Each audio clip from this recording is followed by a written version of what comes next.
is Channel 2 News, coverage you can count on. Good morning. Today we have an update for you on the fire burning in Northern California. And we have an update for you on how the water levels are looking after the recent storms. And police are looking for a suspect that left the scene of an accident last night in Sparks. These stories top your news right now at 4:30. It is Tuesday, February 10th, 2015. Good morning. I'm Andy Guevara. Hello. I'm John Potter. Governor's coming in this morning. I hope you're on your best behavior. No screaming, no dancing, no cartwheels, please. So many rules. Let's check the weather. Good morning, Jeff. Hi, Andy and John. Good morning to you. It's going to be a nice day today. We do have some foggy conditions, patchy fog beginning to develop around the area, but otherwise a nice afternoon, sunny skies, a high of 54 degrees. More in your forecast coming up. Have a great day.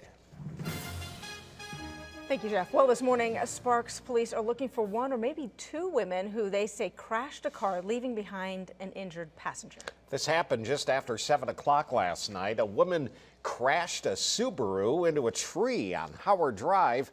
Only one man was in the car when police got there, but he was a passenger.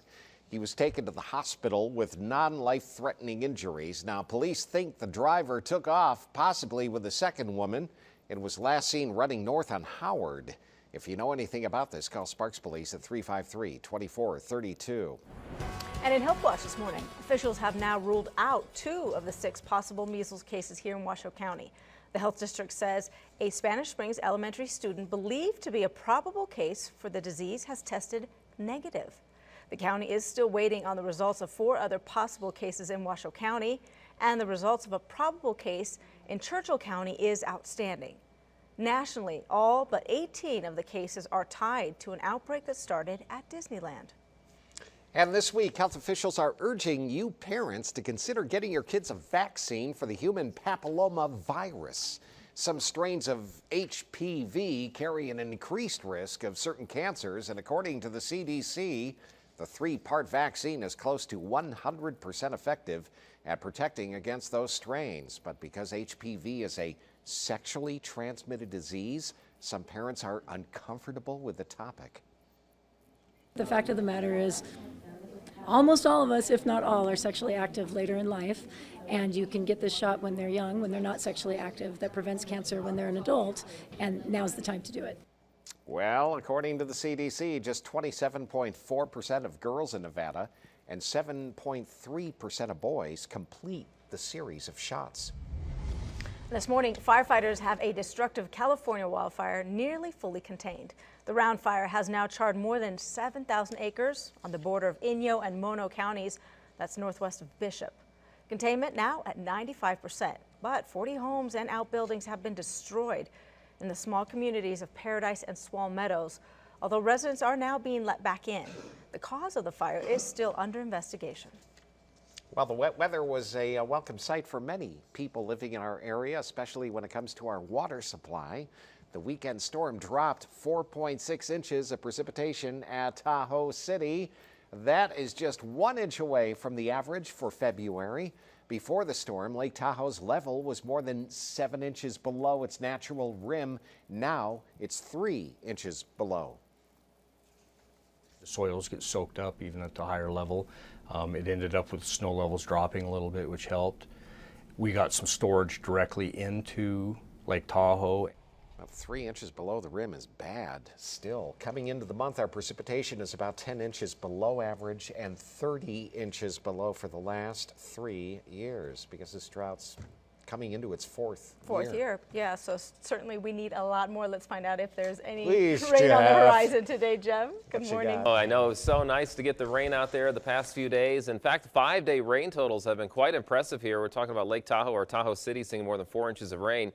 How about Dog Valley? That's right up around Stampede, around Verdi, almost 5 inches of rain. You can see that right down here, about 5 inches of rain. And Verdi picked up about 3 inches of rain. Northwest Reno, good 1.5 inches. Hidden Valley, 2 3/4 3/4. So many areas picking up 2, even 3 inches of rain or so. Galena 3.72 inches. So very nice. That's just what we need. We need more of that for sure. But we're going to start to dry things out, it looks like, for the next few days. As far as winter road conditions, Mount Rose Highway here, only chain controls in effect. I-80 open with no controls, and all other mountain passes are. So we'll dry things out today. Only thing to look out for this morning, a little bit of fog out there. A Truckee reporting a 1/4 mile visibility. So some of our valley areas could see some fog here in the next couple of hours. Fallon, Lovelock, Fernley. Look out for that. Right now, 30 degrees as you head out the door. Quite a bit colder than yesterday morning. 27 in Lovelock, 28 for you in Fallon. So a nice day today. We'll start to clear things out. High pressure builds back up, and that means sunny skies by this afternoon. Again, a little bit of fog out there this morning, but otherwise a sunny day. Temperatures warming up into the lower 50s. Kind of like yesterday, we had a high of 54 degrees. We'll do about the same today. It was overall a nice afternoon. The winds will not be as strong today. They were a little breezy yesterday, so calm winds to go along with that 54. More on your weather coming up in a few minutes. Back to you guys. All right, thank you for that, Jeff. Turning to Safety Watch now. A new survey shows drunk driving is down. But don't cheer just yet. Impaired drivers are still getting behind the wheel. The National Highway Traffic Safety Administration did an anonymous roadside survey of drivers across the country, and the survey found that drunk driving was down by 1/3 from the last test 7 years ago, but more people were driving impaired by drugs. Drivers with marijuana in their systems was 50% higher. And this morning we have an update on state funding going towards pedestrian safety in Nevada. The Nevada Department of Transportation announced it's going to set aside up to $10 million to pay for pedestrian safety improvements, mostly in Washoe and Clark counties. A list of enhancements was approved, which includes a traffic signal to be installed on North Virginia Street near the Bonanza Casino, where pedestrians have been hit. Improvements will also be made to Sun Valley Boulevard, Kitsky Lane, and State Route 28 in Incline Village. And in Cone Zone, NDOT and Comstock Mining have announced an extended closure of State Route 342. That's right beneath Gold Hill.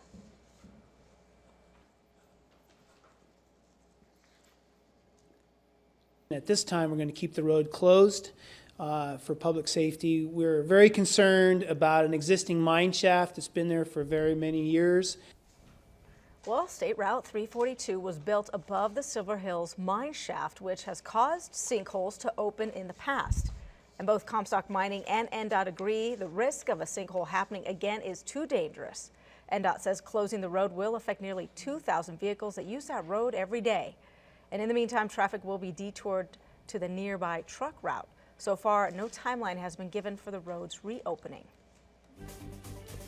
Well, last fall, UNR asked students to give feedback in their sexual conduct and campus safety survey.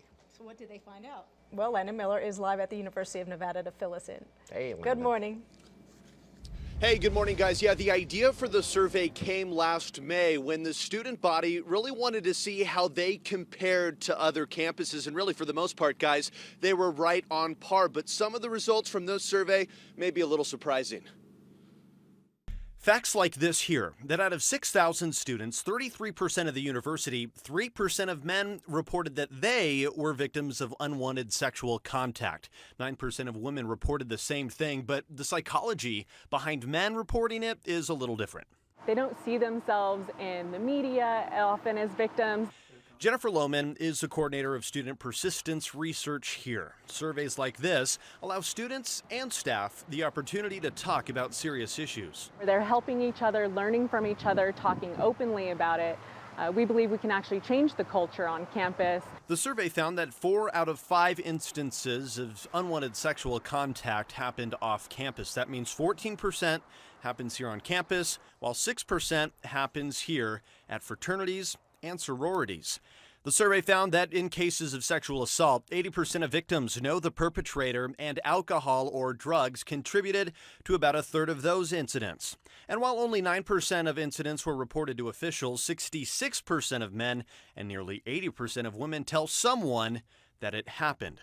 But initiatives like the university's I Stand campaign aim to curb the trend. I stand against bullying, I stand against sexual assault. That campaign focuses on the importance of not being a bystander. See something, say something. If you can intervene and prevent that, then we can start doing that all over campus. And people just have to know if I can be a bystander, then I can stop sexual violence. Absolutely a good message there. Now, I asked the university if they plan on doing the same survey in the future. They told me they plan on doing this in the next 2 years, in 2 years doing the same survey, just to see how the results have changed. We're covering the story live at the University of Nevada, Reno. Landon Miller, Channel 2 News. I think that's great. Before, they didn't talk about it at all. Yep. In a story we've been following since the beginning, Senator Harry Reid will undergo a second surgery this week to try to restore vision to his right eye. Now, that procedure is a necessary step to help him recover full vision in his right eye. It was damaged during that exercise accident at his home on New Year's Day. Because of this, the minority leader is going to miss the rest of the week in the Senate. Speaking of politicians, this morning we are happy to have Governor Brian Sandoval in the studio. He's coming in later this morning. He'll be here during the 6 a.m. half hour of Channel 2 News this morning to discuss a variety of topics. Yeah, thanks for all the questions, you folks. Facebook. Fantastic questions you all some good sent ones. in. We're going